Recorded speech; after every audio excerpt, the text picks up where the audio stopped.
Hello guys, आज हम पढ़ेंगे वल्वल कैंसर। देखो, वल्वल कैंसर पढ़ने से पहले हमको ये देखना है कि वल्वा क्या होता है।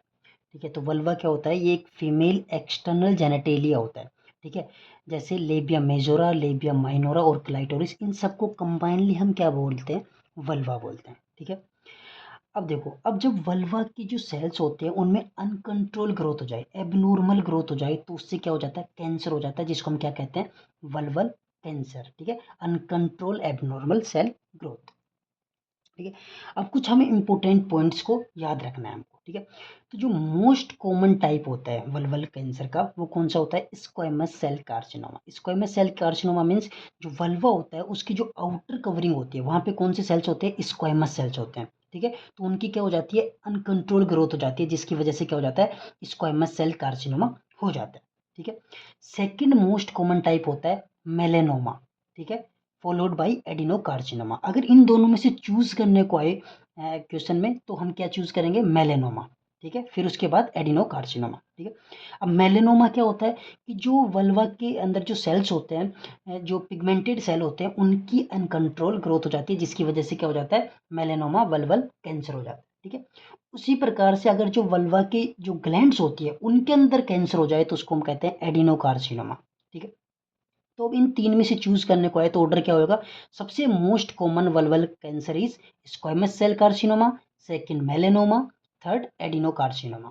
ठीक है, अब बात करते हैं एज। किस एज में सबसे ज्यादा वल्वल कैंसर देखने को मिलता है? तो वो एज है 50 to 70 ईयर्स। ठीक है, अब बात करते हैं मोस्ट कॉमन सिम्टम। क्या सिम्टम हमको देखने को मिलता है जो डिसाइड करता है कि मेनली की वल्वा कैंसर हो सकता है? ठीक है, तो वो है प्लूराइटिस। मतलब जो ये इस एज की जो फीमेल होगी, उसके अंदर जो वल्वा पार्ट होगा वहाँ पे बहुत ज़्यादा इचिंग होएगी। ठीक है, तो उस वजह से हमको क्या पता लगेगा कि ये वल्वा कैंसर का एक सिम्टम है। ठीक है, तो मोस्ट कॉमन सिम्टम क्या हो गया? प्लूराइटिस। अब बात करते हैं मोस्ट कॉमन साइट कि ये देखो, डिफरेंट पार्ट्स होते हैं वल्वा के, लेबिया मेजोरा माइनोरा। ठीक है, तो इसमें से कौन से पार्ट में सबसे ज़्यादा देखने को मिलता है वल्वा कैंसर?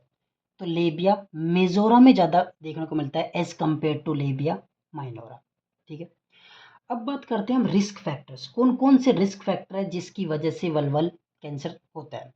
तो जो मोस्ट कॉमन जो रिस्क फैक्टर है वो एचपीवी, ह्यूमन पेपिलोमा वायरस, इसकी वजह से सबसे ज़्यादा होता है। ठीक है, इसमें भी कौन सी वैरायटी? HPV-16 की वजह से। ये ज़्यादा मेन इंपॉर्टेंट है, तो इसको याद रखना है कि HPV-16 की वजह से कौन सा कैंसर होता है? Vulval cancer. ठीक है, पैक्स डिजीज की वजह से भी अपन को वल्वल कैंसर हो सकता है। P53 म्यूटेशन की वजह से हो सकता है, ये भी एक रिस्क फैक्टर है। ठीक है, या फिर वल्वल डिस्ट्रोफी या एट्रोफी। इसका मतलब जो वल्वा की जो स्किन होती है वो डिजनरेट हो जाए, बिल्कुल थिन हो जाती है, तो उससे भी क्या हो जाता है? Vulval cancer. वल्वल वार्ड्स जैसे कोंडाइलोमा एक्यूमिनेटा, इसमें क्या होता है कि जो वल्वा की जो स्किन होती है वो उसकी आउट ग्रोथ हो जाती है। ठीक है, वार्ड्स की तरह। ठीक है, तो उसकी वजह से भी क्या हो सकता है? Vulva cancer. ठीक है, लास्ट है स्मोकिंग। स्मोकिंग की वजह से भी वल्वल कैंसर देखने को मिल सकता है। अब बात करते हैं हम स्टेजिंग।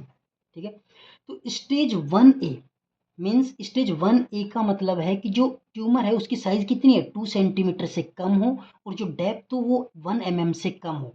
ठीक है, तो वो कौन सी स्टेज होगी? Stage 1A। ठीक है, अगर ट्यूमर की साइज 2 से ज़्यादा हो और डेप्थ 1 या 1 mm से ज़्यादा हो, ठीक है, तो उसको हम कहेंगे स्टेज 1B। ठीक है, अब जो लिम्फ नोड इन्वॉल्वमेंट होता है वो कौन से स्टेज में होता है? Lymph node involve in stage 3 and 4। ठीक है, समझ गए? अब बात करते हैं मैनेजमेंट की। ठीक है, अब बात करते हैं अपन मैनेजमेंट की। तो देखो, स्टेज 1 और स्टेज 2 है। स्टेज 1 और स्टेज 2 का कैंसर है, तो उसमें हम क्या करते हैं? सर्जरी करते हैं। और सर्जरी में क्या करेंगे? जिस पार्ट में कैंसर है उसको हम रिमूव कर देंगे, और लिम्फ नोड डाइसेक्शन मीन्स जहाँ तक जो लिम्फ नोड इन्वॉल्व है उनको भी हम डाइसेक्ट कर देंगे। अगर स्टेज 3 और 4 का कैंसर है, तो हम उसमें कीमो रेडिएशन करते हैं, मतलब कीमोथेरेपी और रेडिएशन थेरेपी देते हैं। ठीक है, अब जैसे स्टेज 1 और 2 में हम क्या करते हैं? सर्जरी। अब सर्जरी में भी कौन सी सर्जरी करते हैं? तो अगर स्टेज 1A है तो उसमें हम करते हैं सिंपल पार्शियल वल्वेक्टोमी। मीन्स जिस जिस वल्वा के जिस पार्ट में कैंसर है उस पार्ट को हम रिमूव कर देते हैं। ठीक है, अगर स्टेज 1B और 2 है, ठीक है, तो उसमें हम करते हैं रेडिकल वल्वेक्टोमी। रेडिकल वल्वेक्टोमी मीन्स पूरे वल्वा जो पार्ट होता है उसी को हम रिमूव कर देते हैं, ठीक है।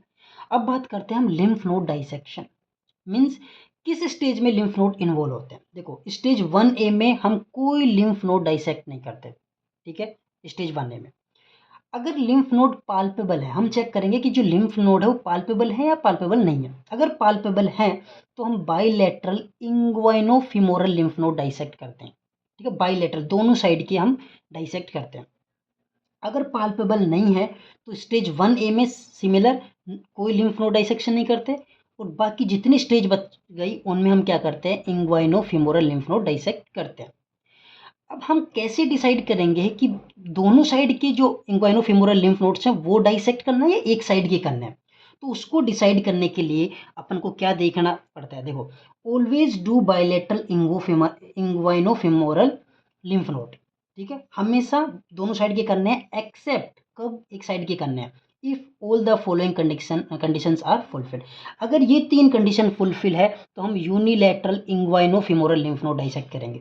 अगर ये तीनों फुलफिल नहीं है तो हम always bilateral inguinofemoral lymph node dissect करेंगे। अब ये 3 कंडीशन कौन कौन सी है, अगर ट्यूमर की साइज 2 सेंटीमीटर से कम हो, और tumour should be greater than 2 centimetre away from mid line, mid line से 2 सेंटीमीटर दूर होनी अगर ट्यूमर है तो ये कंडीशन, ठीक है। तीसरी कंडीशन है लोकल एक्सटेंशन अब्सेंट हो, ठीक है। तो अगर ये 3 कंडीशन फुलफिल है तो उस कंडीशन में हम unilateral inguinofemoral lymph node dissect करते हैं, और बाकी हर केस में हम क्या करते हैं, bilateral inguinofemoral lymph node dissect करते हैं। तो अगर आपको गाइस हमारी वीडियो पसंद आई हो तो चैनल को सब्सक्राइब करें, कमेंट करें, लाइक करें।